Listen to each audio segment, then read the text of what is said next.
हाँ, रीजन ये है कि जो लोग टेस्ट दिए हैं उनका पेपर बिल्कुल ऐसे ही अरेंज होगा, चाहे वो बिहार बोर्ड के बच्चे हों चाहे वो सीबीएसई के बच्चे हों। 1% भी अब आपको लग गया हो एग्जाम से कि क्वेश्चन कितना आसान पूछता है बिहार बोर्ड में, बिल्कुल थोड़ा सा जो बच्चा पढ़ के पूरा फुल मार्क्स लेके आ सकता है। लेकिन सीबीएसई वाले को भी लग रहा होगा कि इतना तो थोड़ा सा इजी टू मॉडरेट क्वेश्चन रहता है, समझ का सिर्फ फेरा है। तो सीबीएसई को कुछ पढ़ने की जरूरत है। बिहार बोर्ड को थोड़ा सा कम भी ध्यान देगा तो पास तो कर जाएगा, लेकिन नॉलेज उसको फिर नहीं हो पाएगा। तो नॉलेज के लिए उसको भी ध्यान देने की जरूरत है। तो आप पेपर देख रहे हैं, ये पेपर जो मिला है कल वाला पेपर, इसको थोड़ा आप संभाल के रखिएगा अपने प्रैक्टिस के लिए। मैं बार बार बोल रहा हूं, अब ये दूसरा बार तो पेपर होगा नहीं, ये हो गया फाइनलाइज पेपर था चैप्टर 1 का। अब आप चैप्टर 2 के प्रिपरेशन में पढ़िए और इस पेपर को फिर चैप्टर 2 में जो क्वेश्चन आएगा उसका लेवल ऐसे ही होगा। जो बच्चा यहाँ 50% से ऊपर ला रहा है, अगर जिसका सीबीएसई में अगर इस टेस्ट के पेपर में अगर 60% है तो फाइनली बोर्ड में उसका 80% कोई रोक नहीं सकता है। पेपर तो उसी के अकॉर्डिंग है। जो उसके नीचे है उसमें 20% ऐड कर, जो 30% है वो 50 में रह जाएगा। अब बिहार बोर्ड तो ठीक ठाक है, अच्छा खासा क्वेश्चन भी था, कम समय लगा होगा, बना भी दिए होंगे। लेकिन अभी तक हम कॉपी चेक किए नहीं है, तो मैं उम्मीद करता हूँ कि जो सब्जेक्टिव का जो पेपर आपका है उसमें अच्छा खासा आपका वेटेज रहेगा, मतलब पूरा का पूरा आप लिखे जरूर होंगे। सब्जेक्टिव में किसका छूट गया है बोलो? अरे सब्जेक्टिव का तो आसान सवाल था भाई, क्यों छूटा? टाइम कम था तो 2-3 मिनट ले लेता उसमें, और कौन सा मतलब एकदम एग्जैक्ट टाइम हुआ आपसे पेपर ले लिया गया। कहीं ऐसा तो नहीं हो कि आप पेपर देके चले गए, रात हो रहा है, लेट हो रहा होगा। नहीं तो इसके लिए माफ कीजिएगा, अगले टेस्ट से आपको 5 मिनट एक्स्ट्रा दिया जाएगा टाइम से, बस ये ध्यान। 5 मिनट जो टाइम पे स्टार्ट होगा और जो एंडिंग टाइम होगा उसमें 5 मिनट एक्स्ट्रा रहेगा। नेक्स्ट टेस्ट हम ध्यान रखेंगे, लेकिन पेपर को भुलाइएगा मत। ये तब आपको पता चलेगा जब आप पूरा प्रिपरेशन कर लेंगे और जब क्वेश्चन बैंक मार्केट में आएगा मिलेगा, चाहे एग्जामिनेशन में जब आप बैठेंगे तब उस समय पता चले हाँ ये सारा कुछ हमारा पढ़ा हुआ है। एक बार टिक कर लीजिएगा। हम सोच रहे कि उसका ऑब्जेक्टिव का आंसर ना भेज देते हैं ग्रुप में ही। ग्रुप में इसलिए भेज देते हैं ताकि आपको पता चले, नहीं भेजे हैं नहीं, लेकिन ग्रुप में बहुत सारे पेरेंट्स भी जुड़े हुए हैं तो फिर उनको भी तो जानकारी हुआ, रिजल्ट तो जाएगा ही। अच्छा छोड़ो, आंसर भेजना ठीक है, पेपर आपके पास है ना। ऐसे कहने का मतलब है कि पेपर का आंसर हम सोच रहे थे कि जो भेजे एग्जैक्ट आंसर है वो भेज देते तो अच्छा नहीं, और नहीं भेजने के लिए कह रहे हैं तो छोड़ देते फिर तो। नहीं, सीबीएसई का नहीं भेजेंगे, बिहार बोर्ड के आंसर भेज सकते हैं अगर कहिएगा तो, नहीं तो फिर ठीक ठाक ही। अच्छा छोड़ दीजिए, छोड़िए, आप खुद प्रैक्टिस कीजिए, पेपर पे एक बार जाइए और उसको प्रैक्टिस में रखिएगा। ध्यान रहे, जब आप थोड़ा सा है, ध्यान दो, जब थोड़ा सा आपको ऐसा लगे कि थोड़ा हम डिमोटिवेट हो रहे हैं तो पेपर को सॉल्व कर लीजिए, कॉन्फिडेंस पावर जनरेट हो जाएगा, तो फिर मोटिवेट हो जाइएगा। और डिमोटिवेट नहीं होना है, मेहनत उस पर करके रखिएगा तो फिर डिमोटिवेट। देखिए 6 क्वेश्चन है, ध्यान से सुनो, जो सब्जेक्टिव क्वेश्चन है उस पर तो आपको हम पहले से कॉन्फिडेंस दे दिए कि पहले दे दिए थे पेपर फिर बाद में ले लिए हैं, तो वो तो आपको उतना तो पता है कि सब्जेक्टिव कर सकते हैं। आप ये तो बोल सकते हैं पेपर का सब्जेक्टिव हम बना सकते हैं क्योंकि आप उसको पढ़े हैं। लेकिन ऑब्जेक्टिव जहां तक है तो उसमें थोड़ा टाइम टेकन क्वेश्चन रहा है, 4-5 क्वेश्चन था जो न्यूमेरिकल फॉर्म में था, नहीं जहां पे टाइम लगने वाला था, तो हम भूल गए इस बात के लिए कि सीबीएसई को टाइम देना चाहिए था उनको। अच्छा साथ बैठा था कि अलग अलग बैठा? हाँ ठीक है, पेपर ऐसे ही रहेगा। हमारा तरीका जो आपको शायद पता चल गया कि अब जो पेपर आएगा चैप्टर 2 का उसमें भी सेम फॉर्मेट ही रहेगा। पहले सब्जेक्टिव दे दिया, पुराना मेथड हमारा ये, और फिर ऑब्जेक्टिव के साथ में पेपर आपको दिया जाएगा। चलिए अब लेट नहीं करेंगे, क्वेश्चन आपने बनाया 9 नंबर और शायद 12 या 13 जो भी था, 2 क्वेश्चन था, वो दोनों क्वेश्चन बनाने थे आपको। जल्दी से बोलो, बनाइए या फिर नहीं बनाइए? पढ़ो तो लास्ट का क्वेश्चन क्या कह रहा है, पढ़ो 11 नंबर क्या कह रहा है, पढ़ो तो, खड़ी हो जाओ, खड़ी हो जाओ, क्वेश्चन नंबर 11 पर पढ़िए। अच्छा 600 पिको फैराड का मतलब क्या होता है जी? सी का वैल्यू है 600 पीएफ, 600 इंटू 10 के पावर -12 फैराड। अच्छा ये करने की जरूरत नहीं, बाद में कर लेंगे, आगे बोलो तो।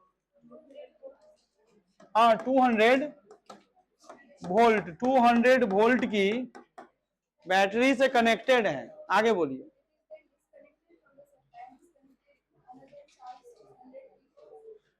अच्छा, दूसरा चार्ज ये C1 है और एक C2 है, वो भी 600 PF है, पिको फैराड है। आगे पढ़ो, बैठ जाओ। लॉस इन इलेक्ट्रोपोटेंशियल यानी एनर्जी फाइंड करना है, डेल्टा ई बराबर E1 minus E2। Loss, loss मतलब E1 माइनस E2, अगेन मतलब E2 माइनस E1। चेंज का मतलब होता है जब इनिशियल में से फाइनल का चेंजिंग होगा, इनिशियल माइनस फाइनल एनर्जी, तो लॉस करेगा। अब फाइनल माइनस इनिशियल होगा तो एनर्जी क्या करेगा, गेन किया जाएगा। तो आपको यही पूछा जाए डेल्टा ई का वैल्यू क्या होगा। एक बात बताइए, कैपेसिटर में एनर्जी फाइंड करने का फॉर्मूला क्या होता है, याद करो। तो आपको याद होगा, अगर मैं E1 निकालू तो 1/2 CV²। ये कैपेसिटर में एनर्जी फाइंड करने की फॉर्मूला है। नहीं, अब यहां से क्या वैल्यू पुट करेगा, 1/2, सी का वैल्यू 600। अब ये में छोड़ेंगे, पी को बाद में डालेंगे।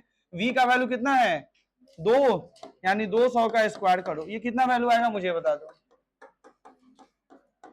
ये 400, ये देखिए ये स्क्वायर में आएगा। अब कितना हो जाएगा, इसको काट दो, कितना 300 और ये कितना आएगा 12, और कितना होगा 4 और 3 7 पिको जूल, ये ध्यान रखिएगा। 6, अच्छा चलो पॉइंट लगा दो, नहीं बदलेंगे। और कुछ लो, 1.2, अब 7 होगा ना, पॉइंट लगाएंगे तो वो बढ़ जाएगा। आप पता नहीं आप किस दुनिया में जीते हैं। अरे मैथ कहता है कि जैसे मन वैसे बनाओ, हम तुम्हारे साथ तैयार हैं। नहीं, फिजिक्स ऐसा कहता नहीं है। अगर ऑप्शन में आएगा तो मानेंगे, नहीं रहेगा तो फिर नहीं मानेंगे। ऐसा हो सकता है, ऐसा कोई बड़ी बात नहीं है। पॉइंटे का तो हेरा फेरी है। आपको पॉइंट अच्छे से लगाने भी आता है, पॉइंट हटाने भी आता है। पॉइंट हटाना है, बटे में 10 कर दीजिए, पॉइंट हटा दीजिए, मैथमेटिकल चीजें हैं, फिर ऊपर जाकर उसको सॉल्व कर लीजिए, फिर से 6 आ जाएगा, और क्या फर्क पड़ता है। आइए, अब क्या कह रहा है कि डिसकनेक्टेड, बैटरी से हटाना है। तो जब डिसकनेक्ट होगा तब वो कौन सा सीरीज में फॉर्म करेगा, ये ध्यान रखिएगा। जब कनेक्टेड रहेगा तो पैरेलल में काम करता है, और जब डिसकनेक्टेड होगा तब वो सीरीज में जाएगा। और सीरीज में सीरीज में नहीं, पैरेलल में जाएगा। पहले सीरीज में रहता है, फिर बाद में पैरेलल। अच्छा, एक दिन दिखाएंगे कि पैरेलल सीरीज का केस कैसे होता है, बल्ब को जोड़ना और उसको जलाना और फिर डिसकनेक्ट करके हटाना, सीरीज पैरेलल का केस। एनिमेशन वीडियो एक होगा इसमें, एक दिन दिखाएंगे, यानी अगले दिन। अब सुनो, ध्यान दो। अब जब डिसकनेक्टेड होगा तब उस समय बैटरी से हटाएंगे तो इक्विवेलेंट कैपेसिटेंस का फॉर्मूला जो होगा पैरेलल का सीरीज का 1/C1 प्लस क्या होता है 1/C2। एक बार पैरेलल में और फिर डिसकनेक्ट होकर जाएगा तो सीरीज में, और इक्विवेलेंट का फॉर्मूला ये हो गया। तो पहला का वैल्यू कितना है 600, और ये दूसरे का भी कितना है 600। तो इक्विवेलेंट कैपेसिटेंस यहां से फाइंड करो। 600 ऊपर में क्या हो जाएगा, 1 + 1 2 हो जाएगा, 1/C²। तो C इक्वी बराबर क्या हो जाएगा 600/2, यानी कटेगा तो क्या आएगा 300। 300 पी को क्या लिखेंगे फैराड, ये हमारा निकल के आएगा। डिसकनेक्ट होगा उस समय का कैपेसिटेंस है। अब यहाँ एनर्जी फिर से फाइंड करो, तो E2 बराबर 1/2 CV², यानी ये C का वैल्यू पुट करना है। 1/2 300 का स्क्वायर कर दो, सॉरी 300 ना, सीधे 300, और फिर वैल्यू वोल्टेज वही रहेगा, 200 का स्क्वायर करो, E2 निकल गया। डिसकनेक्ट होने पर पहले कैपेसिटेंस फाइंड करना है, क्योंकि दूसरा कैपेसिटर जो यूज किया वो भी 600 फैराड पिको फैराड का है। फिर यहां से E2 निकालिए, क्या वैल्यू आएगा बताओ। बताओ जल्दी से। अच्छा चलो एक दूसरे पेज लेते हैं, बताओ काटो तो उसको कितना से कटेगा। 1/2 कितना था 3, और ये कितना है 4, 4। अब ये काटो कितना कटेगा 150, लो फिर मल्टीप्लाई करो कितना आएगा 60। अरे आएगा ना 60, तो इधर होगा, और 4 और 1 5 5 ना। अब तो लोचा होने वाला है, क्योंकि हमें तो इसको 7 में बनाना पड़ेगा। और 7 बनाने के लिए मुझे क्या करें, इस पावर को देखिए, पी को क्या था पिको जूल, E2 ध्यान दो, पीछे क्या था E1 का वैल्यू, अच्छा पिको जूल में यहां भी था, यहां पावर 7 है और वहां भी पावर सेम रखना पड़ेगा। तो आप 7 कैसे लाएंगे इसको बोलिए। एक यहाँ पॉइंट लगाएंगे तो क्या हो जाएगा, 6 तो हो जाएगा। मुझे लग रहा है कि 6 उसको भी 6 में कन्वर्ट करेंगे, पॉइंट फिर वहां से मुझे 6 लगाने के लिए हटाना होगा। 7 करने के लिए मुझे क्या करना होगा, एक बात बताओ। 0.6, हाँ ये काम तो कर सकते हैं कि अगर मैं यहाँ पे 0.60 तो 10 के पावर क्या हो जाएगा 7 पिको जूल। अरे बोलो E2 निकल के आएगा। अब डेल्टा इन और लॉस इन क्या पूछा था आपसे, loss in electrostatic potential energy. तो E1 माइनस क्या था E2, E1 का वैल्यू कितना है 1.2 10 के पावर सॉरी 7 ना 7, और E2 का वैल्यू कितना है 0.60 10 के पावर 7, माइनस कीजिए तो कितना आ रहा है डेल्टा ई, बताओ जल्दी से डेल्टा ई कितना है यहाँ 0.6। अरे सही से माइनस किया है ना, अभी तक माइंड से नहीं कर, अरे करो ना फोन वहां रखे हुए। 0.6 इंटू 10 के पावर पीको जूल। अगर पीको को कोई हटाना चाहे तो 0.6 और इंटू 10 के पावर 7 और पीको का 10 के पावर -12, ये जाएगा तो 0.6 10 के पावर -5 जूल। देखो तो आंसर क्या दिया है, उस बुक के पीछे आंसर होगा क्या, आंसर में कुछ इस तरह का चीजें हैं या फिर कुछ और है, कोई फर्क नहीं पड़ता। डेसिमल को इधर लेके आइए, डेसिमल किस साइड जाएगा, राइट या लेफ्ट, इस तरफ डेसिमल कौन साइड जा रहा है, राइट या लेफ्ट। अगर डेसिमल राइट साइड जाएगा तो पावर ऑफ 10 डिक्रीज करता है, ध्यान रखना है।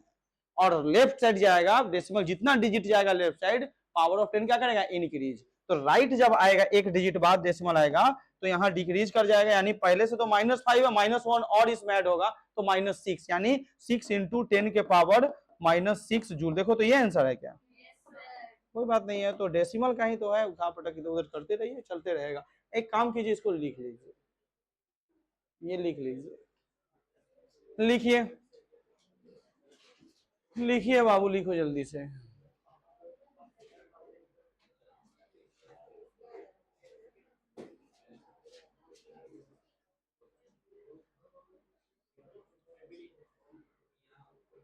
जल्दी जल्दी लिखो।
बात क्यों ना, लिखते समय तो बात नहीं होना चाहिए।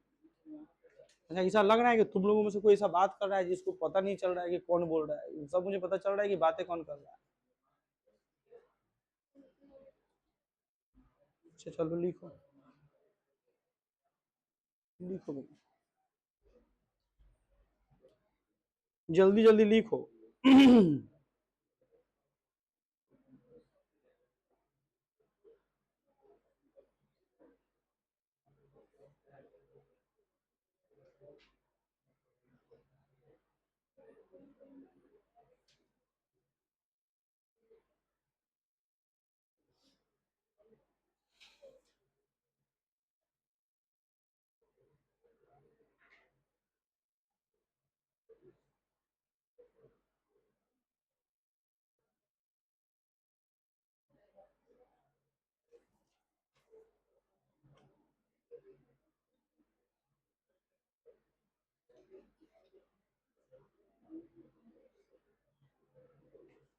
जी हाँ, ये मैं भेज देगा। हो गए, लिख लिया। थोड़ा स्पीड बढ़ाइए, जल्दी कीजिए। बाइक से कल आ रहे थे, पता नहीं एक बिरनी उड़ते हुए आया, काट लिया हाथ में। इतना जोर से लगा कि जब तक रोके रोके तब तक तो बहुत देर तक बैठा ही रह गया। झाड़ते झाड़ते हाथ ही इतना फूल गया है। हम ऐसे कर रहे हैं तो फिर यहाँ दर्द हो रहा है। इतना देखो, यहाँ हाथ का दशा खराब कर क्या कर। चलो लिखो, ये हो गया। नेक्स्ट पॉइंट, दूसरा स्लाइड का ये बात। चेंज इन लॉस कैसे फाइंड करना है आपको पता होना चाहिए, ध्यान रखिए। डिसकनेक्ट सीरीज में हो रहा है, यानी जब कनेक्टेड था तो पहले से जो वैल्यू दिया उसने सी का वैल्यू वो पैरेलल में रहा होगा। अब जो भी है, कनेक्टेड और डिसकनेक्टेड का एक कॉन्सेप्ट पता होना चाहिए। यहाँ पे एक ही चीज है, जब डिसकनेक्ट हुआ है तो किसमें गया, सीरीज में, और सीरीज में गया तो इक्विवेलेंट कैपेसिटेंस आपको पता होना चाहिए। दूसरा कैपेसिटर यूज किया जा रहा है वहां पे, वो भी 600 पिकोफैराड का है। तो लॉस इन एनर्जी फाइंड करना है, ध्यान दो यहाँ पे। अब सुनिए मेरी बात को। अब chapter number 3, current electricity, chapter 3 start करते हैं। चैप्टर 2 हो गया है, क्वेश्चन ओवरऑल भी सारे क्वेश्चंस हो गए हैं। अब जो है हमें फाइंड करना है, आप मुझे बताएंगे इलेक्ट्रिक करंट कहते किसको है। अभी तक जो पढ़ के आए जो लोग वो सब जवाब देगा। करंट क्या है, नहीं, करंट का एसआई यूनिट क्या होता है, करंट का डायमेंशन फॉर्मूला क्या है, नहीं, करंट एक कैसी क्वांटिटी है। तीन बातें, पहला करंट क्या है, इसका एसआई यूनिट क्या होता है, इसकी डायमेंशन फार्मूला क्या है, अरे बोलो, करंट कैसी क्वांटिटी है। ये सब आपके बेसिक नॉलेज आपके पास होना चाहिए। जब मैं जिससे पूछूंगा वो जवाब दे देगा। तो पहले जल्दी से लिख लो, जो लोग नहीं आए हैं वो लोगों का भारी नुकसान होने वाला है, उनको तो फिर मैं कुछ कर ही नहीं सकता। एब्सेंट मत होइए, एक नया चैप्टर का शुरुआत है और देखो आने वाले लोगों की संख्या यही है। अब तो गर्मी कुछ खास नहीं था आज भाई, आज तो थोड़ा नॉर्मल है, बाकी दिनों से मुझे नॉर्मल लग रहा है अभी, पता नहीं क्यों ऐसा, थोड़ा सा तो नॉर्मल दिखा है। कल के कंपेयर देखा जाए तो कल थोड़ा ज्यादा ही। चलिए आइए नेक्स्ट पॉइंट।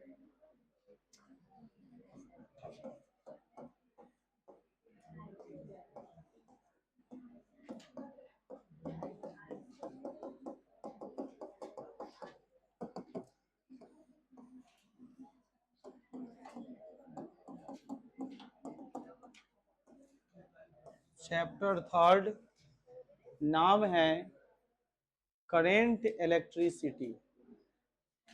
अब इसमें सबसे पहले आपको पढ़ना है इलेक्ट्रिक करंट।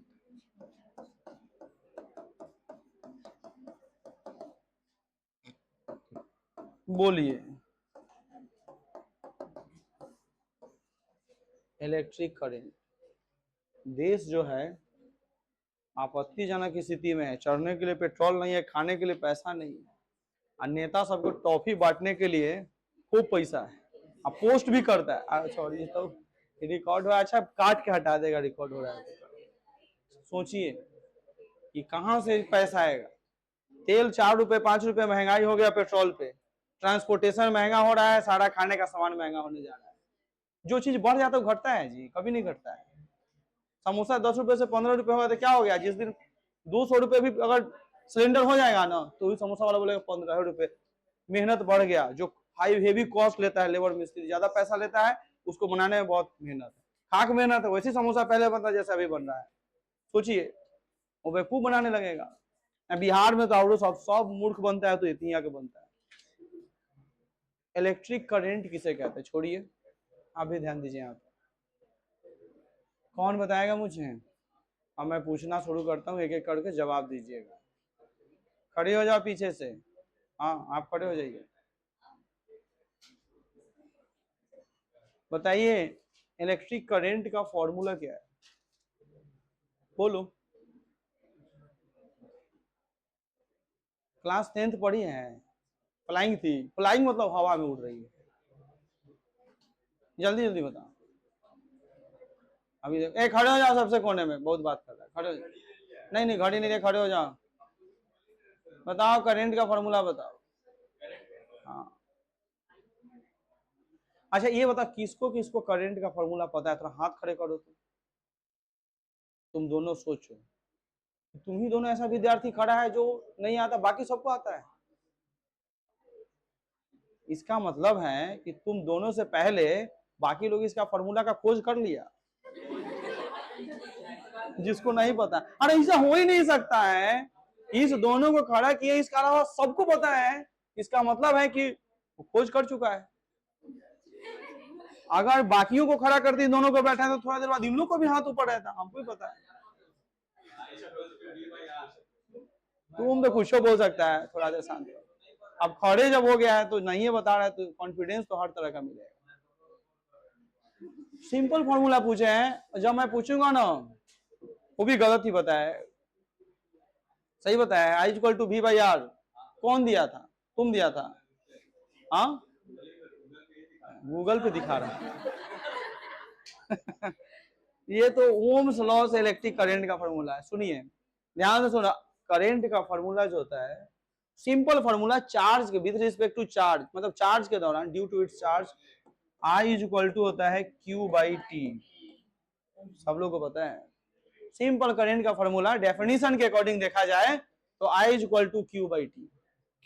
यानी अगर चार्ज टाइम के रिस्पेक्ट में चेंज हो जाए तो उस मीडियम में, वायर का चाहे उस सर्किट में क्या प्रोड्यूस किया जाएगा? Electric current. आप बोलते हैं flow of charge is called current, class 10th में नहीं। इसी चीज को मैं लिखूंगा, the rate of change of charge with respect to time which is known as electric current. बात तो बराबर ही है। तो ऐसा टाइम का रेस्पेक्ट तो होना चाहिए ना। दुनिया में जो भी फिनोमेना हो रहा है वो टाइम के रेस्पेक्ट में हो रहा है। समझ में आया कि टाइम हर जगह, भले किसी फॉर्मूला में टाइम का यूज हो रहा है, किसी में टाइम का यूज नहीं हो रहा है। अच्छा बात बताओ मुझे कि फोर्स के फॉर्मूला में टाइम का यूज है कि नहीं है? फोर्स के फॉर्मूला में, खड़े हो जाओ तुम, बताओ फोर्स के फॉर्मूला में टाइम का यूज है? कौन तो करा नहीं। अच्छा कौन कौन कह रहा है कि नहीं है? तो हाथ खड़े करो जी, फोर्स में टाइम का यूज नहीं है।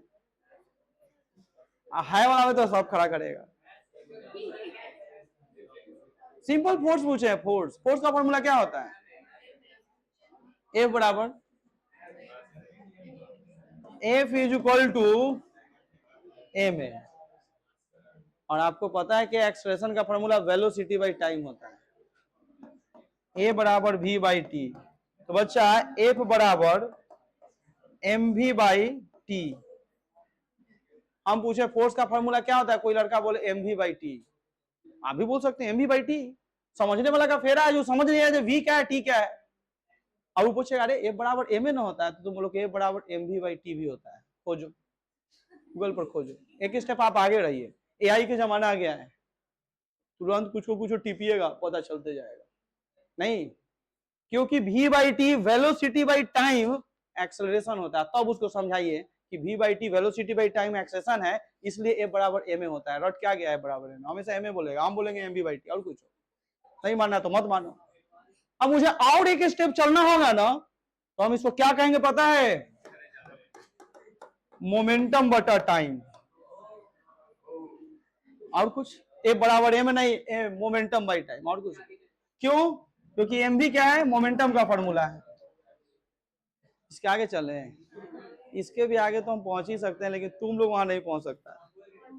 नहीं नहीं कुछ नहीं, आप लोग ज्ञानी आदमी, आप लोग कहीं भी पहुंच सकते हैं। नहीं, एक होता है फोर्स इनटू टाइम, वो किसका फॉर्मूला होता है? एक खड़ी हो जाओ, हाँ खड़ी हो जाती, हाँ तुम ही खड़े, हाँ खड़े होइए। फोर्स इनटू टाइम किसका फॉर्मूला होता है? एक स्टेप बढ़ गए हैं, तुम लोग बोला है इसलिए बढ़ गए हैं। हाँ, फोर्स इनटू टाइम इंपल्स का फॉर्मूला होता है, जे बराबर एफ टी, एफ बराबर जे बाई टी, फोर्स का फॉर्मूला। याद आ गया? अरे समझ में आया? नाम सुनिए इंपल्स का, 10th में था, 11th में, आईसीसी बोर्ड में पढ़ी है। अरे बोल दो ना, आईसीसी बोर्ड से पढ़ी है। हाँ तो सुन लो, तो 11th का ही फॉर्मूला है, 10th में नहीं था, बैठ जाए। आईसीसी से पढ़ी होगी, साइड बुक में तो मिलेगा इंपल्स। अच्छा तुम कंफ्यूज हो रहे होगे, 11th में ही होगा। हाँ हाँ ठीक है, अच्छा मान लिए है, बैठिए, याद आ दीजिए। इतना है फोर्स का फॉर्मूला, लेकिन जो पूछने वाला है उसको सिर्फ एक के वो पढ़ रहा है ए में, नींद में है, कुछ सोच ही नहीं रहा है। अब बताने वाला को ये सब पता होना चाहिए, सब mv/t, p/t, j/t। अरे बताओ, ए में एक फॉर्मूला तो ये भी हो गया ना। आप जो है सिर्फ सोचते नहीं है, आज जो बोला है पहले से मैं मुझे सब कुछ पता, वो अभी भी उलझ जाएगा कहीं ना कहीं। क्या इसमें हम नहीं फंसा सकते हैं? ये तो 2 मिनट में आप फंसेगा। अरे क्यू बराबर क्या होता है? एनी, करंट का फॉर्मूला NE/T। आ गया ना, एक फॉर्मूला मिल गया ना। और आगे चले? अरे नहीं नहीं, I बराबर JA करंट का फॉर्मूला। अरे करंट डेंसिटी नया टॉपिक है, आपको पढ़ना है इस बार। और आगे पढ़े इसी चैप्टर में करंट का फॉर्मूला I बराबर जो बोला लड़का V/R। तो वो बोलेगा कि सर हम तो गलत नहीं थे, लेकिन रहा सवाल कि पूछने वाला का सेंस क्या है। अगर कोई बोले कि चार्ज और टाइम के रेस्पेक्ट में करंट का फॉर्मूला क्या है, तो I बराबर Q/T। अगर कोई रेजिस्टेंस और वोल्टेज की बात करे करंट का फॉर्मूला, तो I बराबर V/T। अगर हाँ, तो यहां भी वही बात होगा, मोमेंटम और टाइम के लिए फोर्स का फॉर्मूला F बराबर P/T। नहीं, अगर वो नहीं पूछ रहा है तो आपको बता के और एक्सप्लेन करना है कि ये फॉर्मूला कब यूज होगा और कब यूज नहीं होगा, इस बात को ध्यान रखना है। हमने सिंपल डेफिनेशन से फॉर्मूला पूछा है करंट का, तो आपका जवाब I बराबर Q/T होना चाहिए। बात समझ में कुछ आया कि नहीं आया? और ऐसे भी आपको पता है कि जो एमए आया है उसमें बात हो चुका है, Newton second law, the rate of change of momentum is directly proportional to net external force applied on an object, और वहां से आया था बराबर एमए। अब पता नहीं ज्यादा स्पीड में शायद बोल दिए, ध्यान सुनिएगा। तो शायद पता नहीं बहुत दूर जा रहे हैं, वापस आ जाओ और तुम लोग बैठ जाओ अपनी जगह पे। चलो आगे बढ़ते हैं। इलेक्ट्रिक करंट, तो करंट जब हुआ होगा तो क्या हुआ होगा बताइए? करंट होने से पहले चार्ज, आपने बोलते हैं ना फ्लो ऑफ चार्ज, नहीं, flow of charge is called electric current. ये चार्ज जो फ्लो होता है वो कहां से गुजरता है? वो चार्ज बताइए, चार्ज जो मोशन करते हुए पास होता है कहां से होता है? अच्छा, जिस मीडियम से चार्ज मोशन करके पास करता है ना, उस मीडियम का नाम क्या है? सोच ही नहीं रहा है। इसको क्या बोलते हैं? ये क्या है? वायर। जहां से इलेक्ट्रॉन क्या करता है? मोशन करते हुए एक पॉइंट से दूसरे पॉइंट तक पहुंचता है। तो वायर एक मीडियम है। रहा सवाल कि वायर कैसा दिखता है, तो वायर का जो शेप है वो सर्कुलर शेप में होता है, यानी इसका क्रॉस सेक्शन एरिया जो वायर का होगा वो क्या होता है? πr²। ये बात को ध्यान रखना है। तो जब इलेक्ट्रॉन यानी चार्ज के रूप में इलेक्ट्रॉन यूज करते हैं, जब यहाँ पे इलेक्ट्रॉन यानी चार्ज जब मोशन करते हुए इस क्रॉस सेक्शनल एरिया से होके पास करेगा ना, तो जहां पहुंचेगा वहां पे क्या प्रोड्यूस करेगा? Electric current. नहीं, इस बात को ध्यान रखना है। और अब हम इस बात को मेंशन करेंगे अपने कॉपी में, तो लिखिएगा when a moving charge cross an area, लिखिए इलेक्ट्रिक करंट में when a moving charge cross an area, when a moving charge cross an क्या कहेगा? एरिया, V से WE, V से there is an electric current.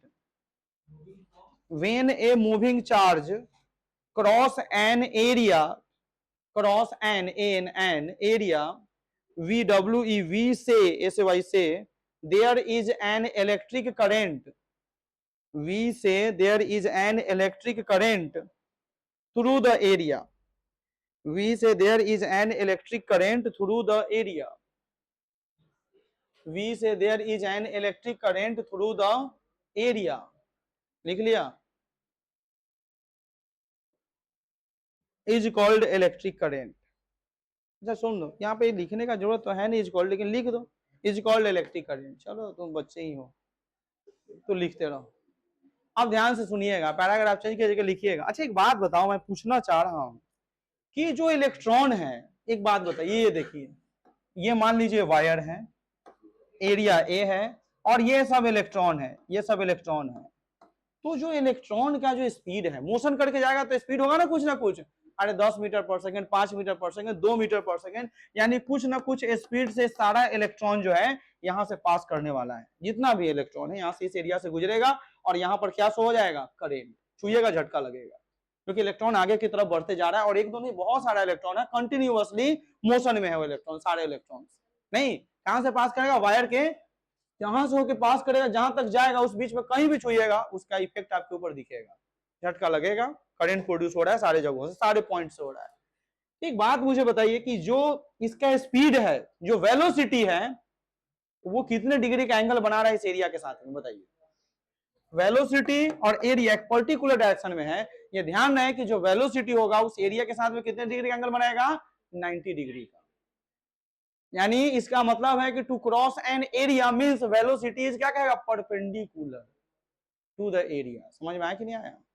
तो paragraph change कीजिए और लिखिएगा to cross an area, paragraph change करके लिखो to cross an area, to cross an area means, to cross an area means velocity is perpendicular to the area, velocity is perpendicular to the क्या कहेगा, area, to cross an area means velocity is perpendicular to the area। इस बात को ध्यान रखिएगा कि जो electron है, चार्ज जो है, वो एरिया के साथ में 90 डिग्री का एंगल बना के ही पास करेगा। अगर थोड़ा भी एंगल चेंज हुआ ना तो समझ लो कि सर्किट पूरा डैमेज होने वाला है। क्यों? क्योंकि जो एक इलेक्ट्रॉन का रफ्तार और दूसरे इलेक्ट्रॉन का रफ्तार चेंज हो जाएगा वहां पे, और जब स्पीड बदलेगा तो किसी न किसी पॉइंट पे बहुत तेजी से आएगा, किसी पॉइंट पे स्लो पहुंचेगा, तो वहां पे वोल्टेज फ्लैक्चुएट होना स्टार्ट हो जाएगा, और ये जो फ्लैक्चुएट वोल्टेज होगा सर्किट को डैमेज करना शुरू कर देगा। जहां जल्दी आएगा वहां ज्यादा हीट प्रोड्यूस होगा, क्योंकि एक इलेक्ट्रॉन ही हजारों इलेक्ट्रॉन्स आ रहे हैं, उतना टेम्परेचर लोड सहेगा नहीं, आगे से डैमेज होना शुरू, तो आगे से दिवाली दिखते हुए पीछे तक पहुंच जाएगा। आपको दिखा, दीपावली नहीं देखते हैं, और दीपावली के दिन होता क्या है कि सब ट्यूबलाइट जलना स्टार्ट होगा, वहां से वहां सर्किट डैमेज, वहां का सारा कुछ। अब डैमेज होने के लिए ना बहुत सारा हाई टेक्नोलॉजी हो गया है, वहां से भी फ्यूज लगा हुआ है, एमसी भी है, नीचे भी है, तो वहां शॉर्ट सर्किट जहां मेन लाइन हो वहां से फ्यूज लगाया गया, हर जगह तो फ्यूज लगा दिया है, तो फिर डैमेज होने नहीं देगा, वहीं पे फ्यूज ब्रेक कर जाएगा। पता चलना चाहिए यहाँ पे हो क्या रहा है, और वो टेस्टर आएगा, मैकेनिक आएगा, देखेगा तो सारा ज्वाइंट एक ही जगह कर दिया है, सबको अलग अलग कनेक्शन करेगा, और फिर उसी पॉइंट से आगे की तरफ चार्ज लेके पहुंच जाएगा दूसरे पॉइंट तक। तो कनेक्शन अगर हेवी हो गया है, आप जैसे मान लो एक ही पॉइंट है, आप हेवी चीज चलाना शुरू कर दोगे तो चार्ज ज्यादा ही ना आएगा वहां पे, लेकिन याद रहे कि एंगल अगर चार्ज का चेंज हो गया है तो फिर जल्दी स्पीड से पहुंचेगा। तो इस वजह से इलेक्ट्रॉन जो है उस एरिया के 90 डिग्री के लॉन्ग यानी 90 डिग्री का एंगल बना के ही वो सारा इलेक्ट्रॉन मोशन करते हुए पॉइंट तक पहुंचता है। इस चीज को ध्यान रखिए, प्रैक्टिकली अब जब देखेंगे तो आपको दिख जाएगा। आइए, तो ये तो वेलोसिटी वाली बातें हमने कर लिया। अब नीचे में लिखिए मैथमेटिकली, पैराग्राफ फिर चेंज कीजिएगा और मैथमेटिकली लिख के अंडरलाइन कर दीजिए। Mathematically electric current is defined as, mathematically electric current is defined as the rate of flow of electric charge, the rate of flow of electric charge, mathematically electric current is defined as the rate of flow of electric charge, the rate of flow of क्या कहेगा, electric charge with respect, रुको, the rate of flow of क्या लिखा है, to cross an area, यहां भी लगा दो, to cross an area, to cross an area with respect to time. नहीं, जो चार्ज फ्लो कर रहा है वो कहां से पास कर रहा है, किसी न किसी एरिया से पास कर रहा है। वायर क्या है, वायर का एरिया बताएं, pi R square cross section area, क्योंकि वायर सर्कुलर होता है। To cross an area with respect to क्या कहेंगे, time, is called electric current. ये मैथमेटिकल डेफिनेशन है जहां से आप करंट की वैल्यू निकालेंगे। अब वहां पर आप ये फॉर्मूला लिख लीजिएगा, I is equal to Q by T. ये ध्यान रहे, Q क्या है, चार्ज, अरे भाई चार्ज, और T क्या हो गया, टाइम, और ये I क्या है, इलेक्ट्रिक करंट। याद रहे I is equal to Q by T. ध्यान रखें, चार्ज के लिए कैपिटल Q या स्मॉल q दोनों सिंबल हम यूज करते हैं, तो हमने यहाँ स्मॉल लिया तो आप स्मॉल भी लिख सकते हैं। बड़ा लेने का मन किसी को है तो कैपिटल Q भी ले सकते, कोई दिक्कत नहीं है। हाँ, बड़ा चार्ज जैसे कैपिटल क्यू रिप्रेजेंट करते हैं, तो सिंबॉलिक चीजें अगर कहीं लिखा है, जैसे बुक में लिख दिया है I equal to Q by T, ये गलत नहीं है, भी सही है। चार्ज का सिंबल स्मॉल क्यू और कैपिटल क्यू दोनों होता है। चलिए, अब एक बात यहीं पे क्लियर कर लेते हैं कि यहां तक तो बात हो ही गया है। तो इसका अगर मैं एक नोट लिखूं, और नोट में, लेकिन नोट लिखने से पहले एक पॉइंट लिखे तो नीचे है, पहले नोट लिख दिया है। तो जो लिख दिया है उसके ऊपर तो 2 लाइन खाली होगा, तो नहीं है तो नोट काट के फिर से लिखो जो हाँ दे स्थिति है। अरे पहले नंबर पे लिखिए एवरेज करेंट, एवरेज करेंट जिसका सिंबल होता है ऐसे I A V. Average current formula delta Q upon delta T, ये ध्यान रहे। एवरेज करेंट क्या लिखेगा, डेल्टा क्यू अपॉन क्या हो जाएगा, डेल्टा टी। डेल्टा क्यू का मतलब क्या होगा, टोटल चेंज इन चार्ज, और delta T total change in time. यानी अगर मैं इसको लिखूं तो ये होगा Q2 माइनस Q1, और ये क्या हो जाएगा T2 माइनस T1। ध्यान रखिएगा, चेंज, चेंज का मतलब होता है फाइनल माइनस इनिशियल, इस बात को याद रखिएगा। अब दूसरे नंबर पे आई ए भी मतलब हो गया एवरेज करेंट, ये ध्यान रखिएगा, ये सिंबॉलिक चीजें हैं। ए लिखा हुआ है ए, और ये लिखा है भी, ए भी मतलब एवरेज, और आई तो सिंबल करंट का आपको पहले से पता ही है, तो एवरेज करंट हो गया। ठीक है, तो ये बड़ा चेंज होगा चार्ज में। बड़ा चेंज मतलब कहने का मतलब है कि जैसे मान लो कि अभी ये फैन जो चल रहा है ना, इसमें चार्ज पहुंच रहा है 120 कूलम का, और थोड़ी देर बाद इसकी रफ्तार बढ़ गई, इसमें हो गया 250 कूलम। तो ये चेंज कितने का दिख रहा है, 250 माइनस 120 कीजिएगा तो एक बड़ा चेंज दिखा कि नहीं दिखा। बड़ा चेंज मतलब जो वैल्यू होगा वो नंबर में दिखेगा, और जो स्मॉल चेंज होगा वो वैल्यू किस में दिखेगा, पॉइंट में दिखेगा। 1.5, 1.6, 0.6 है, ऐसे करके 6.5। तो वो होता है इंस्टैंटेनियस करंट, लिख लीजिएगा, जिसका फॉर्मूला dq बाई dt, जिसमें स्मॉल चेंज होता है Q2 माइनस Q1 बटा T2 माइनस T1। लिख दीजिएगा दूसरा फॉर्मूला इंस्टैंटेनियस, इंस्टैंटेनियस करंट, लिखिए इंस्टैंटेनियस करंट, लिख लिया। तो दूसरे नंबर पे इंस्टैंटेनियस, सेम ही चीज ही है, यहां पे स्मॉल चेंज होता है और यहां स्मॉल चेंज इन टाइम है। वो स्मॉल चेंज मतलब 0.1 सेकेंड, 0.2 सेकेंड यहां पे आएगा, और ये 1.5 कूलम, 0.6 कूलम, 5.6 पॉइंट में वैल्यू इसमें शो होगा। ध्यान रखिए, बस इतना ही मान के चलिए कि ये जो वैल्यू आएगा इसमें पॉइंट में, और ऊपर वाला चीज है पॉइंट में शो नहीं किया जाएगा। ठीक है, तो चलो नोट नंबर अब आया पहला, इसमें हम लोग ये लिखने जा रहे हैं कि करंट का डायमेंशन फॉर्मूला क्या होता है। हाँ देखो, डेल्टा क्यू मतलब टोटल चेंज इन चार्ज, और चेंज का मतलब होता है फाइनल माइनस इनिशियल।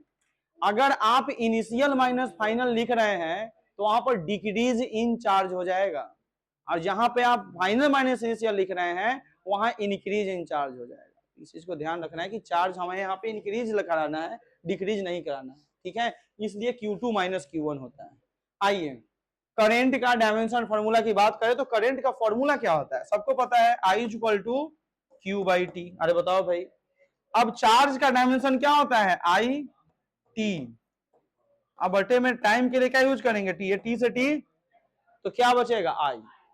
अगर चार्ज का कोई बच्चा डायमेंशन 80 लेता है, 80 अगर लेगा चार्ज के डायमेंशन में, तो ये T, फिर से ये T से T कटेगा तो क्या बचेगा A। तो करंट का डायमेंशन क्या होगा, या तो I रहेगा या फिर क्या लिखोगे A क्या है, एम्पियर, ये ध्यान रहे। तो चार्ज का IT भी होता है, AT भी होता है, तो दोनों में से कोई यूज करेंगे, हमने दोनों यहां लिख दिया है, I और A दोनों यूज कर दिए हैं।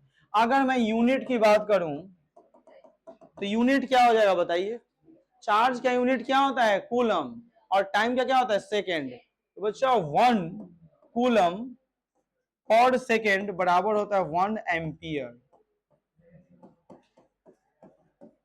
एम्पियर पहला लेटर, ये एसआई यूनिट है, एसआई यूनिट है। सी मतलब क्या हो गया, कूलम, 1 कूलम पर सेकेंड बराबर क्या कहते हैं, 1 एम्पियर। इस बात को भी ध्यान रखिएगा, एसआई यूनिट हो गया किसका, करंट का, एसआई यूनिट एम्पियर हो गया, डायमेंशन फॉर्मूला आई या फिर ए हो गया। और करंट एक ऐसी क्वांटिटी है, स्केलर क्वांटिटी। अब एक बात मुझे बताइए कि जब आप रजिस्टर बनाते हो, नहीं ऐसे याद है, ये R, और यहां पर जो एरो लगाते हो ये प्लस माइनस, और ये करंट दिखाते हो I, तो ये एरो किसको रिप्रेजेंट करता है, करंट को रिप्रेजेंट करता है या फिर कुछ और रेजिस्टेंस को, या किसके लिए यूज करते हैं? ये जो एरो और ये वाला एरो बताइएगा, और ये डायरेक्शन ये जो दिख रहा है यहाँ पर जो ये एरो लगा ना, ये डायरेक्शन के लिए लगा, ये इधर से इस तरफ जा रहा है। अब ये आपको बताना है कि करंट के लिए डायरेक्शन आया है या फिर करंट की वैल्यू लीजिए, करंट की वैल्यू 5 एम्पियर, रेजिस्टेंस 2 ओम। अब आप बताइए कि इस सर्किट में जब ये जो डायरेक्शन रिप्रेजेंट होता है, एरो जो लगता है, वो किसके लिए यूज होता है? बोल ही नहीं रहा है। हाँ, और कोई लोग, और कुछ कहने वाले लोग हैं? बताइए। मैं पूछता हूं, कौन तो कह रहा है कि करंट के डायरेक्शन सर हो रहा है, करंट इधर जा रहा है? तो करंट में जब डायरेक्शन हो ही गया, मैग्नीट्यूड हो, तो करंट तो वेक्टर होना चाहिए था, तो फिर स्केलर क्यों है? सुनिए, ये जो एरो जो लगा है वो वास्तव में किसको रिप्रेजेंट कर रहा है? करंट को नहीं दिखाया जा रहा है, यहाँ पे चार्ज के डायरेक्शन के लिए यूज किया गया है, ये ध्यान रखिए। करंट में आप जैसे जैसे वायर को घुमाओगे ना सर्किट को, वैसे वैसे करंट जाते रहेगा, ठीक है? कोई पर्टिकुलर कोई खास डायरेक्शन नहीं होता है। तो जो एरो लगा है यहाँ पे, ये एरो ये जो देख रहे हैं, ये चार्ज के डायरेक्शन को बता रहे हैं कि चार्ज किस डायरेक्शन में जा रहा है। यानी हम यहाँ पे लिखेंगे इस बात को, पहले रुको, सब पहले सुनो, उसके बाद current is a scalar quantity however it is represented by an arrow। नहीं, arrow gives direction of motion of क्या कहेगा? Positive charge, and negative charge it moves opposite direction of क्या कहेगा? एरो। अगर पॉजिटिव चार्ज होगा तो electric current के direction में ही उसका भी शो किया जाएगा, एरो दिखाया जाएगा। अगर चार्ज निगेटिव हो गया तो इलेक्ट्रिक करंट के अपोजिट डायरेक्शन में एरो चला जाएगा। इस बात को भी ध्यान रखना है, ठीक है? तो सेम डायरेक्शन होने के लिए पॉजिटिव चार्ज, अपोजिट डायरेक्शन होने के लिए नेगेटिव चार्ज, इस बात को ध्यान रखना है, ठीक है? तो यानी चार्ज के डायरेक्शन, सुनो, चार्ज स्केलर है, चार्ज वेक्टर नहीं है, लेकिन यहाँ पर सर्किट में जो चार्ज जा रहा है ना, जो इलेक्ट्रॉन की जो मूवमेंट हो रही है, वो किस डायरेक्शन में हो रहा है उसको रिप्रेजेंट करने के लिए हम एरो दिखाते हैं। जब जब ये एरो बनता है ना डायग्राम में, सर्किट डायग्राम में, तब तब एरो में बच्चा करंट ही समझता है, जबकि ये चार्ज के लिए जा रहा है। चार्ज कोई पर्टिकुलर डायरेक्शन में नहीं जाता है, जैसे से उस सर्किट का जो फिगर बनता है वायर का, वैसे वैसे चार्ज अपना घूमते रहता है। तो चार्ज तो घूम रहा है, जैसे आप घुमाओगे वायर को वैसे वैसे चार्ज घूमते जाएगा, तो खास डायरेक्शन नहीं रिप्रेजेंट कर रहा है। आप वेक्टर उसी को बोलेंगे जिसमें एक मैग्नीट्यूड हो और एक डायरेक्शन हो, पढ़ाए हुए आपको, एक मैग्नीट्यूड एक डायरेक्शन, एक से ज्यादा होगा तो फिर वो स्केलर हो जाएगा। जैसे प्रेशर बताए थे, प्रेशर कैसा क्वांटिटी है? स्केलर क्वांटिटी है। क्यों? उसमें मैग्नीट्यूड भी है और डायरेक्शन भी है। लेकिन वेक्टर का कॉन्सेप्ट क्या है? जिसमें एक मैग्नीट्यूड और एक डायरेक्शन हो। अब बैलून पे प्रेशर लगाइए, डिफरेंट डिफरेंट डायरेक्शन, उसका शेप चेंज हो जाएगा। तो डायरेक्शन तो है, मैग्नीट्यूड भी है, अरे बोलो, लेकिन फिर भी स्केलर क्यों हुआ? क्योंकि एक से ज्यादा हो गया। तो चार्ज भी एक पॉइंट से डिफरेंट डिफरेंट डायरेक्शन में भेजे जा सकते हैं, सर्किट लगा लगा कर, बोलो इधर भी भेजो, इधर भी भेजो, इधर भी भेजो। तो एक पर्टिकुलर डायरेक्शन नहीं होता है चार्ज का, इस वजह से चार्ज स्केलर हो गया है। लेकिन डायरेक्शन तो है वहां पर, लेकिन वेक्टर होने के लिए एक पर्टिकुलर डायरेक्शन होना जरूरी है। ये बात हमने पहले भी जिक्र किया है। दूसरा पॉइंट यहां समझाया, पीछे बात हो रहा है ज्यादा, ध्यान दो। अब ये करंट स्केलर हो गया। अब आगे एक बार और पढ़ेंगे जब हम एक नया टॉपिक के साथ जुड़ेंगे ना, इसके बाद करंट डेंसिटी, जिसका फॉर्मूला होता है J बराबर I बाई ए। ये भी वेक्टर, ये भी वेक्टर। एरिया है, पर्टिकुलर डायरेक्शन में एरिया फाइंड हो रहा है, और I बराबर जो होता है वो होता है J vector dot A vector, जिसको हम लोग बोलते हैं JA cos थीटा। समझिएगा, ये आगे वाला टॉपिक है, अच्छा जिक्र कर देते हैं अभी इस समय, क्योंकि करंट स्केलर एक और रीजन है कि करंट स्केलर क्यों है, क्योंकि डॉट प्रोडक्ट है दो वेक्टर का, किसका? करंट डेंसिटी और एरिया वेक्टर का। ये जो एरिया है किसी पर्टिकुलर डायरेक्शन, कोई खास डायरेक्शन में एरिया शो किया गया है, इसलिए एरिया क्या हो गया? वेक्टर क्वांटिटी हो गया यहाँ पे। अब डॉट प्रोडक्ट, जिसका दूसरा नाम क्या है? स्केलर प्रोडक्ट, इससे मिलकर जो भी क्वांटिटी बनेगा वो सब स्केलर होगा, डॉट से नहीं। तो आपको ये ध्यान रखना है, क्रॉस प्रोडक्ट जो साइन का कंपोनेंट आता है, उससे जो भी मिलकर बनेगा वो सब वेक्टर बनेगा। तो डॉट किसका है? दो वेक्टर का डॉट प्रोडक्ट है, किसका? जे और ए का। जे करंट डेंसिटी, ए क्या है? एरिया। इस वजह से करंट कैसी क्वांटिटी है? Scalar quantity. आप ये भी जवाब दे सकते हो। समझ में आया कि नहीं आया? चलो फिलहाल ये तो आगे वाले टॉपिक में आएगा, लेकिन अभी जो हमारे सामने आ रहा है उसको हम लिखेंगे ना, तो नोट नंबर 1 में तो पहले ये सब चीजें लिखो, तो पता नहीं इसमें क्या क्या हो गया, बहुत सारा कुछ लिखा गया, ये ध्यान दो। ये देखो यहाँ से आपको लिखना है ऐसे, जो इसको मैं अंडरलाइन कर रहा हूँ वो आप लिख दोगे। ये फिलहाल इतना लिखो, डायमेंशन, यूनिट और कैसा क्वांटिटी है, स्केलर क्वांटिटी, जल्दी से लिखो।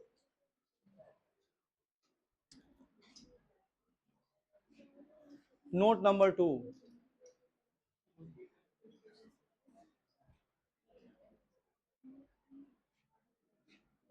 अच्छा कल भी नहीं लोग आए थे क्या टेस्ट में, कि इससे लोग ज्यादा थे? अच्छा कल लोग आया था ज्यादा लोग, चलो कम से कम बात का तो प्रभाव थोड़ा बहुत दिख रहा है। हमने बोला भी था कि क्लास आओ या नहीं आओ, टेस्ट देने तो आना पड़ेगा। टेस्ट में पहुंचिए, किसी भी एरिया में केस में पहुंचिए, किसी के शादी वादी छोड़ दीजिए, टेस्ट देने आइए, ताकि आपको इतना पता चले कि टेस्ट से आपका मार्क्स कितना आ रहा है। हल्के में मत दीजिएगा, नहीं तो बहुत भूल हो जाएगी आपकी। ये नजरअंदाज जो आप कीजिएगा, इस पेपर को इग्नोर कीजिएगा, तो जीवन में पढ़ाई आपके पास कभी नहीं पहुंचेगा, वो भी आपको इग्नोर कर देगा। तो वही बात हो जाएगा, स्टेशन पे ट्रेन खड़ी है, आप फिर भी पूछ रहा है कौन गाड़ी खड़ी है, पढ़ा लिखा है कि लिखल पढ़ल है, देख भी रहा है लिखा हुआ है ट्रेन पे ये गाड़ी खड़ी है, पूछ किस दे रहा है, जाओ बैठो, नहीं कंफर्म कर रहे हैं, इसका मतलब अपने ऊपर कॉन्फिडेंस नहीं है। सिंपल लॉजिक है। पढ़ने के दिन में पढ़ भी नहीं किया, भागा, टेस्ट से भागा, पढ़ाई से भागा, तो पकड़ने का कोई और ट्रेन चढ़ जाएगा, कोई और ट्रेन पे जाना कहीं और, पहुंच जाएगा कहीं और, तो राउंड राउंड घूमते रहो, घुमाते रहेगा तुमको। नहीं, पेशेंस आदमी को कब मिलता है, जब इंसान को कॉन्फिडेंस होता है, तो आदमी को पेशेंस होता है। और पेशेंस से क्या होता है, मैच्योरिटी आती है, यानी समझदारी, बात करने का तरीका। कम पढ़ा लिखा आदमी होगा, परेशान हो जाएगा 2 मिनट में। परेशान क्यों हो रहे, आप ही को ना जाना है जी, आराम से पहले खड़े हो जाओ, नाश्ता करो, खाना पीना खाओ, अरे ये ट्रेन छूटेगा कोई और ट्रेन पकड़ेंगे, क्या फर्क पड़ता है, 2 पैसा ज्यादा लगेगा। ट्रेन एक आप ही को लेके जाने के लिए आ रहा है जो छूट जाएगा, पैसा लगाइएगा, तुम्हारा टिकट मिल जाएगा। टीटी के पास तो दुनिया भर का सीट रहता है, जो टिकट कहिएगा 3 टायर में कहिएगा 5 टायर दीजिए, अलॉट कर देगा, उसको डबल पैसा दे दो, वो पैसे का भूखा होता है, उसके पास 1-2 सीट होता है, एडजस्ट कर देगा। तो इसलिए घबराइए नहीं, बेचैन नहीं होइए, अब बेचैन होइएगा तो फिर कहीं और पहुंच जाइएगा। तो वही पढ़ाई भी वही बोलता है, कंटिन्यूटी को खोजता है, रेगुलर क्लास कीजिए, पढ़िए चीजों को, आइएगा, एग्जाम दीजिएगा, तो अब आपको कॉन्फिडेंस बिल्डअप होगा, तो आपको लगेगा हाँ हमने अच्छा किया है।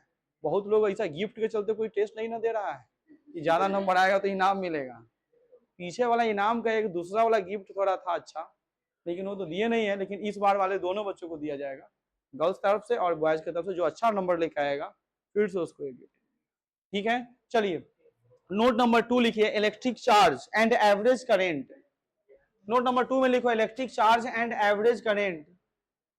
अभी टाइम नहीं हुआ, जल्दी से लिखो, electric charge and average current can be defined with the help of electric current. Electric charge and average current can be defined, electric charge and average current can be defined with the help of electric current, with the help of क्या कहेगा, electric current. आइए अगर मैं पूछूं, ध्यान से सुनिएगा, ये कितने में तक क्लास है, 5:20 है ना, नहीं तो ठीक है 5 मिनट एक्स्ट्रा पढ़ो, आई वो तो लेट से किया। अब टाइम वाइम मत देखो, अब एक बार पूछे, अब यहाँ ध्यान दो। अब आपको फाइंड क्या करना है, इलेक्ट्रिक चार्ज, नहीं इलेक्ट्रिक चार्ज का फॉर्मूला अगर मैं पूछूं, डेल्टा क्यू बराबर क्या होगा बताओ तो, नहीं दिख रहा है, मुझे पता था तुम लोग यही बोलोगे, अब दिखेगा ना, अब बोलो डेल्टा क्यू बराबर क्या लिखेंगे,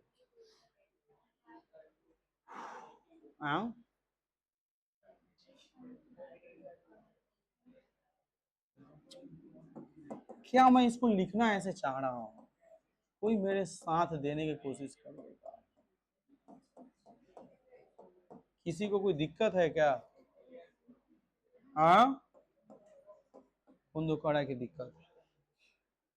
अब आपको बताइए, इंस्टेंटेनियस करंट आप पढ़े हैं अभी, आई बराबर क्या होता है बाबू, D Q by D T. अरे यही ना होता है, सुनो सीखो यहाँ पे पहले, अगर मैं यहां से डी क्यू बराबर लिखूं तो क्या लिखोगे, आई डी टी, समझते रहना। छोटा को बड़ा करना है तो क्या करते हैं हम लोग, इंटीग्रेशन। तो बोथ साइड जब इंटीग्रेशन करेंगे तो डी क्यू बराबर इंटीग्रेशन आई डी टी, एक बात समझिएगा। और ये टाइम क्या है, छोटा है, स्मॉल टाइम है, लिमिट यहीं पे लगता है, जो चीज छोटा होता है उसके लिए। ये कहां से कहां तक जाएगा, T1 से T2 तक, और इसमें भी Q1 से कहां तक जाएगा, Q2 तक। कौन तो बोल रहा है नहीं जाएगा, Q1 से Q2 तक। अगर मैं इसका इंटीग्रेशन करूं, ध्यान से सुनना, छोटा वैल्यू है, जब भी छोटा बाहर निकल के क्या होता है, बड़े वैल्यू को शो करता है। तो डी क्यू का इंटीग्रेशन क्या हो गया, Q, ये Q1 से Q2। सुनिएगा, I क्या है, कांस्टेंट, कहां जाएगा, बाहर, तो क्या लिखेंगे, T1 से T2, क्या बचेगा इसमें, dt, और dt का इंटीग्रेशन क्या होता है, t, तो बच्चा I, और ये T1 से T2, और ये देखो अपर लिमिट क्या यहाँ पे लिखना है, Q2 माइनस Q1, समझिएगा, अपर लिमिट माइनस क्या हो गया, लोअर लिमिट, और बच्चा I, और ये क्या लिखा जाएगा, T2 माइनस T1, ये जो दिख रहा है ना ये चेंज, ये हो जाएगा डेल्टा T, और ये जो दिख रहा है आपको ये हो जाएगा डेल्टा Q, क्योंकि छोटा वैल्यू को हमने बड़ा बनाया है, और बड़ा के लिए हम यूज करते हैं डेल्टा, या फिर सीधे Q बोलेंगे, या तो डेल्टा लगाए नहीं तो सीधे Q, वो बड़ा वाला हो गया, सीधे छोटा Q लगा दो तुम तो, और ऐसे भी ये Q, ये डेल्टा लग गया, डेल्टा T। इसका मतलब है कि I बराबर फिर से क्या हो जाएगा, delta Q by delta T, और वापस वहीं पहुंच गए ना, तो छोटे को बड़ा करते हैं इंटीग्रेशन में। इसका मतलब जो वैल्यू यहाँ लिखा हुआ है डेल्टा Q बराबर, हमने Q लिया है, आप ये Q ले लो, कोई फर्क नहीं पड़ता है, तो आ जाओ, छोटा Q, फर्क नहीं पड़ेगा, ठीक है, ये बाकी ठीक है। डेल्टा Q आप देख रहे हो, delta Q I delta T, और वही चीज यहाँ लिखा हुआ है। हमने एक स्टेप आगे का चीजों को लिया था, क्योंकि ये छोटा वैल्यू इसमें पीछे ये रीजन है छोटा ले रखा है, क्योंकि इंटीग्रेशन में इसको रखा है। अगर इंटीग्रेशन नहीं रखेंगे तो डायरेक्ट हम वैल्यू लिखेंगे, इसको I क्या लिख देंगे यहाँ से, डेल्टा। तो ये चार्ज का ही वैल्यू है, हमें फाइंड क्या करना है, डेल्टा T। अच्छा, कुछ उल्टा तो नहीं लिखा गया है ये, हाँ, नहीं नहीं नहीं, थोड़ा सा उल्टा हुआ है, बड़ा उल्टा नहीं हुआ। ये क्या है, DQ, और ये क्या है, DT, यहाँ पे लिखा जाएगा IAV, और दूसरे में, और यहाँ सिर्फ डेल्टा Q बराबर इंटीग्रेशन I DT क्या हो जाएगा, T1 से T2, सिर्फ इतना ही होगा। ये हो गया चार्ज का फॉर्मूला, और ये हो गया करंट का फॉर्मूला। करंट का चार्ज अपॉन क्या होता है, टाइम, क्योंकि ये जो पूरा फॉर्मूला वो किसके बराबर है, देखो ये पूरा फॉर्मूला जो आया है अभी जो हमने फाइंड किया, ये पूरा इंटीग्रेशन में चार्ज के लिए ना आया इंटीग्रेशन वाला, तो ये चार्ज के लिए हो गया पूरा, और ये टाइम, यानी चार्ज अपॉन टाइम किसको शो करेगा, करंट को। और ये चार्ज के लिए सिर्फ यही फॉर्मूला यहाँ यूज करेंगे, एवरेज चार्ज, यानी चार्ज और करंट फाइंड करने के लिए फॉर्मूला दो हम यूज कर रहे हैं, करंट की हेल्प से हमने निकाला है। ये दोनों फॉर्मूला आप अपने कॉपी में मेंशन कीजिए जल्दी से, फिलहाल तो ये दोनों कीजिए, और फिर ऑल्सो करके एक फॉर्मूला और लिखवा देता हूं, वो ध्यान रखोगे छोटा को बड़ा करने के लिए। ये देखो ये दो फॉर्मूला, और यहाँ ऑल्सो I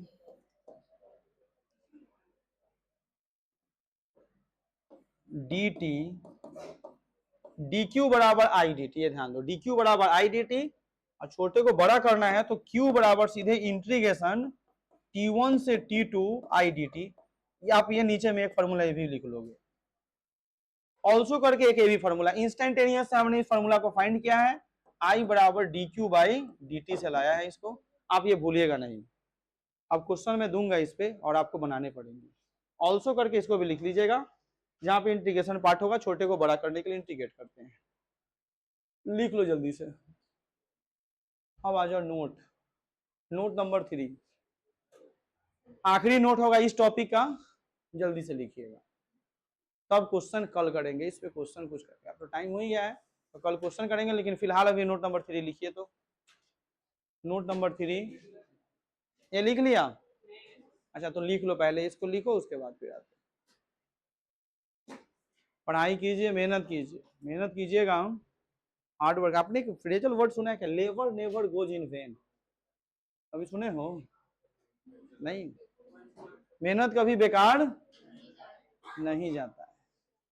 तो ये वर्ड कब अच्छा लगेगा, जब आपका रिजल्ट आएगा, नहीं, labour never goes in when नहीं।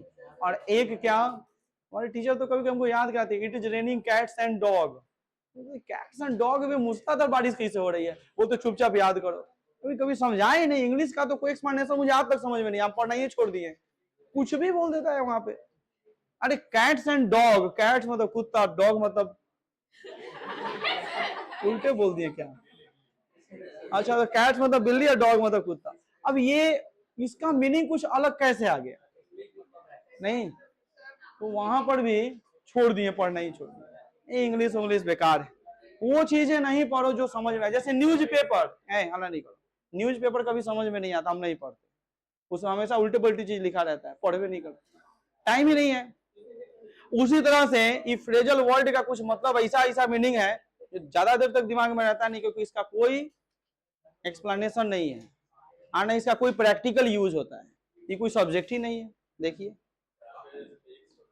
ध्यान दो, अब हमारे समझ से फिजिक्स अच्छा नहीं है, अब आपके लिए अच्छा हो जाएगा, पढ़िए इसको, मेहनत कीजिए। आपने शायद लिख लिया होगा, नोट नंबर 3 लिखिए, तो नोट नंबर 3 में लिखेगा है current is a scalar quantity. देखो electric current is a scalar quantity, ये बहुत इंपॉर्टेंट है, ये VVI very very important formula है, ध्यान रखिएगा, इस पे क्वेश्चन कल आएगा, उस समय अगर आप भूल गए तो अच्छी बात नहीं होगी, सारे फॉर्मूला याद रखना पड़ेंगे आपको। ठीक है, आपने क्या लिखा है? Electric current is scalar quantity, it is represented by an arrow. Electric current is a scalar quantity, it is represented by an arrow.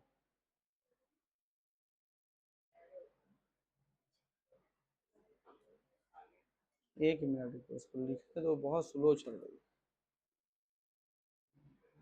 इतना देर, इसका मतलब है कि जो बातें मैं बोलता हूँ वो बच्चे के हिसाब से बहुत फास्ट चलता हूँ, अभी तक वो बच्चा लिख ही रहा है। हाँ अभी पता चला है। अरे नहीं नहीं, हम हमेशा पूछते हैं तुम लोगों से कि कभी कभी फास्ट हो जाते तो तुम लोग मुझे बताना कि सर थोड़ा स्लो हो जाए, लेकिन तुम लोग बताते ही नहीं हो, तो हम फिर सोचते हैं कि तुम लोग हमारे रफ्तार से चल रहे हो तो फिर ठीक ही ठाक है, क्या दिक्कत। अब सोचिए कि 22 लाख बच्चा में 50,000 सीट में आपको आना है, तो एक सीट पे कितना बच्चा फाइट कर रहा है। अब गधों के रेस में घोड़ा को उतार दो तो गधा पीछे रहेगा कि आगे रहेगा? वो तो पीछे ही रह जाएगा ना। तो घोड़ा जैसा बनिए, वो रेस में आपको आगे रहना है, उसमें बहुत सारे गधे खड़े हैं। आज सुनिए, आप हमारी बात को जल्दी समझेंगे नहीं, इसलिए लिखिए। आपने क्या लिखा है? Electric current is a scalar quantity, it is represented by an arrow. लिख लिया? इट गिव्स, एरो गिव्स मतलब इट गिव्स, एरो की बात हो रही है। It gives direction of motion of positive charge, it gives direction of motion of क्या कहेगा? Positive charge. यानी जो एरो है वो क्या देता है? पॉजिटिव चार्ज के डायरेक्शन को रिप्रेजेंट करते हैं। ठीक है, इलेक्ट्रिक करंट में जो एरो होगा, एरो से तो रिप्रेजेंट करते हैं, लेकिन एरो क्या बताएगा? चार्ज के डायरेक्शन को रिप्रेजेंट करता है। तो इट गिव्स क्या लिखे हैं? Direction of motion of positive charge and negative charge, and negative charge gives opposite direction of arrow, and negative charge gives opposite direction of arrow, and negative charge gives opposite direction of arrow, and negative charge gives क्या कहेगा? opposite direction of arrow। तो जो negative charge होगा वो opposite direction को show करेगा, positive charge होगा तो सेम डायरेक्शन में जाएगा, करंट के डायरेक्शन में जाते जाएगा। ठीक है, तो आपको ध्यान रहे कि नेगेटिव चार्ज हम लोग यूज करते हैं इलेक्ट्रॉन, और हमेशा करंट के अपोजिट डायरेक्शन में मूव करता है, ताकि कोई कोलिजन, बड़ा कोलिजन न हो इलेक्ट्रॉन का। तो इस बात को भी याद रखिएगा। ठीक है, चलिए, तो अब इतना सारा कुछ तो समझ में आ गया, एक नया टॉपिक था। अगले दिन जो पढ़ेंगे उस टॉपिक का नाम है करेंट डेंसिटी, नया टॉपिक आएगा, लेकिन उससे पहले कुछ क्वेश्चन आएगा इस टॉपिक से। ये तीनों फॉर्मूला जो अपने एवरेज इलेक्ट्रिक करंट जो भी लिखे हैं इसको याद रखिएगा। आज के लिए इतना ही रहेगा। ठीक है,